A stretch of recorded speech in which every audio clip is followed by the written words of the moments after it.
What's up, guys? Troy NASCAR here. Just got done watching the Richmond race. Stage 1 was probably the most exciting part of that race. Let's get out the way. Stage 1 was probably the best of the race. After that, it kind of just went downhill. Hey, I'm happy, number one, Brad Keslowski, Team Penske guy won. So don't think like I'm all sad and depressed. But he dominated. Austin Dillon did really well too.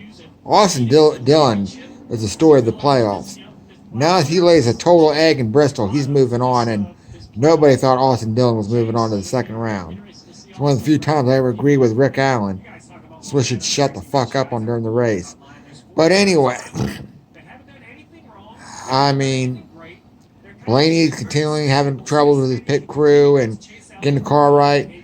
Blaney was my pick for the championship. Now as he pulls off a miracle in Bristol is what I'm calling it. I think Blaney's out. We already knew Matt D wasn't going to make it in the second round.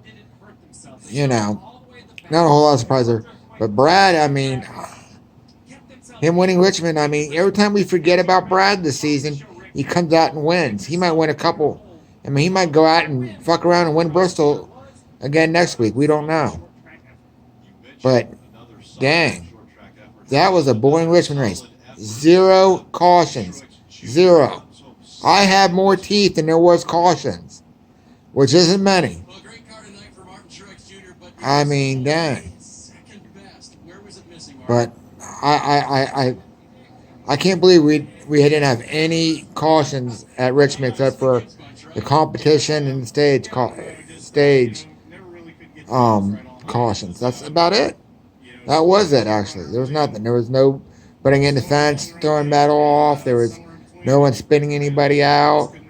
Nothing. It was like an extremely clean race. Clean races don't bother me because you look at stage 1, it was a clean stage, but those guys were battling each other. You could tell those guys were going after it, which I loved. But this is just, wow, I couldn't believe it. But, that's not their job. Their job is to race the cars and do the best they can. It's not their job to entertain us. Remember that. But, it's just really surprising. But anyway, guys, I'm going to stop rambling. Hope you all have a good week. We're getting another 3 Saturday night races in a row. Finish up in Bristol. So, praying for my boy Blaine to pull off the miracle in Bristol, as I'm going to call it. Next weekend. After this weekend, depending on what happens, we're going to find out who's replacing the 48.